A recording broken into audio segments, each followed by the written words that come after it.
You are about to go on a trip to the North Pole with William Trundle, who loves dinosaurs, Brenda Payne, who used to be naughty, but now she's nice, Pamela Payne, Brenda's mum, who has promised to try her best to like Christmas this year, Bob Trundle, William's dad, who still loves Christmas, the one and only, should-be-extinct, flying, roaring, friendly, soaring Christmasaurus, the most magically massive, massively magical man in the universe, Santa.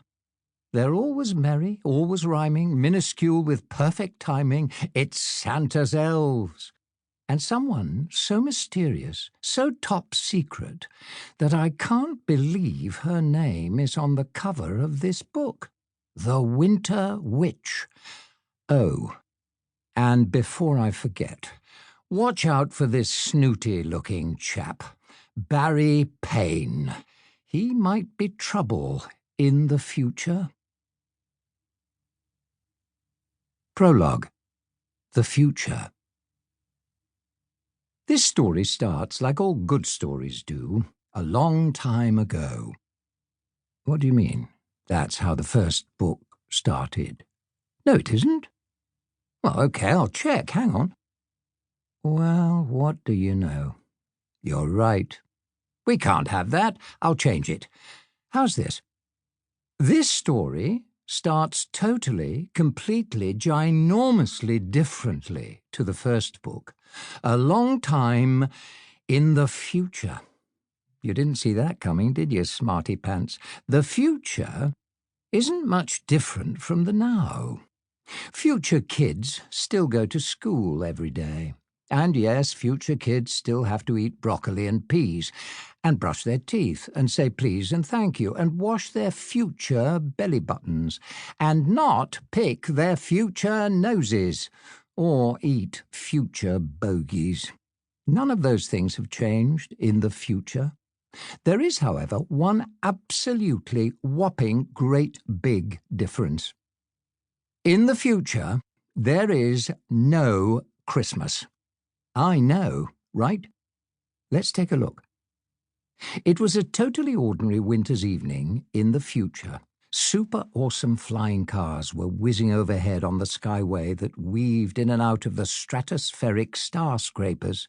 Buildings so tall that their tips tickled the beginning of outer space. And a soft sprinkling of snow was settling across future London. All of a sudden, the snowfall began to thicken. It didn't thicken evenly all over the city, though, as you'd expect. Quite the opposite, in fact. It began to snow heavily in one very small, very precise spot on a quiet little alleyway called Thistle Lane. In just a few seconds, the snowfall was so heavy it began to pile up on top of itself, creating what looked like a mini mountain. Then, just as suddenly as it had started, it stopped, leaving a big white mound of snow in the middle of the lane. Puff! A fist popped out of the snow pile. Then, puff, another fist. Next, this two-armed pile of snow began to shake and wobble until it fell to the ground, revealing a young boy with curly brown hair, his wheelchair covered in dinosaur stickers. You know him already, of course. William Trundle rubbed his forehead and looked around the quiet street. Hello? Where am I? No, when am I? He asked. Because William wasn't alone in Thistle Lane. Beside him, in the shadows of the alleyway, stood a mysterious figure.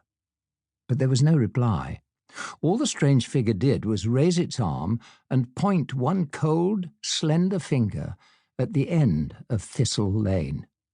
Frowning, William quietly wheeled himself down the empty alley and turned out onto the main road.